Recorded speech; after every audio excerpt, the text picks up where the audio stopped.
One में स्थित एक आश्रम में एक ज्ञानी साधु रहते थे। ज्ञान प्राप्ति की लालसा में दूर दूर से छात्र उनके पास आया करते थे और उनके सानिध्य में आश्रम में ही रहकर शिक्षा प्राप्त किया करते थे। आश्रम में रहकर शिक्षा प्राप्त करने वाले छात्रों में से एक छात्र बहुत आलसी था। उसे समय व्यर्थ गंवाने और आज का काम कल पर टालने की बुरी आदत थी।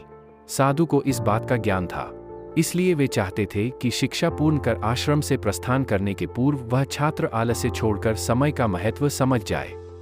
इसी उद्देश्य से एक दिन संध्याकाल में उन्होंने उस आलसी छात्र को अपने पास बुलाया और उसे एक पत्थर देते हुए कहा, पुत्र, यह कोई सामान्य पत्थर नहीं बल्कि पारस पत्थर है।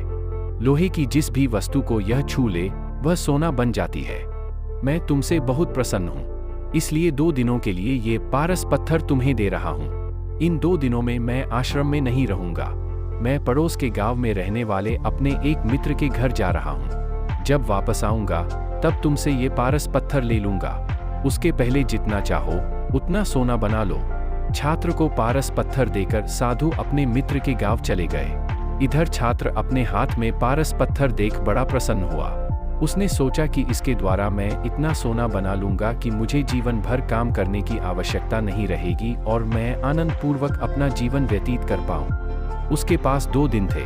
उसने सोचा कि अभी तो पूरे 2 दिन शेष हैं। ऐसा करता हूं कि एक दिन आराम करता हूं, अगला पूरा दिन सोना बनाता रहूंगा। इस तरह एक दिन उसने आराम करने में बिता दिया। जब दूसरा दिन आया तो उसने सोचा कि आज बाजार जाकर ढेर सारा लोहा ले आऊंगा और पारस पत्थर से छूकर उसे सोना बना दूंगा। लेकिन इस काम में अधिक समय लगेगा नहीं, इसलिए पहले भरपेट भोजन करता हूँ, फिर सोना बनाने में जुट जाऊंगा। भरपेट भोजन करते ही उसे नींद आने लगी।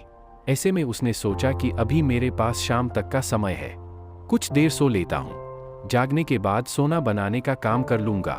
फिर क्या, वह गहरी नींद में सो गया। जब उसकी नींद खुली तो सूर्य अस्त हो चुका था, दिन का समय पूरा हो चुका था। साधु आश्रम लौट आए थे और उसके सामने खड़े थे। साधु ने कहा, पुत्र, सूर्यास्त के साथ ही 2 दिन पूरे हो चुके हैं। तुम मुझे वह पारस पत्थर वापस कर दो। छात्र क्या करता? आलस के कारण उसने अमूल्य समय व्यर्थ गवा दिया था और साथ ही धन कमाने का एक सुअवसर भी। उसे अपनी गलती का एहसास हो चुका था और समय का महत्व भी समझ आ गया। वह पछताने लगा। उसने उसी क्षण निश्चय किया कि अब से वह कभी आलस नहीं करेगा।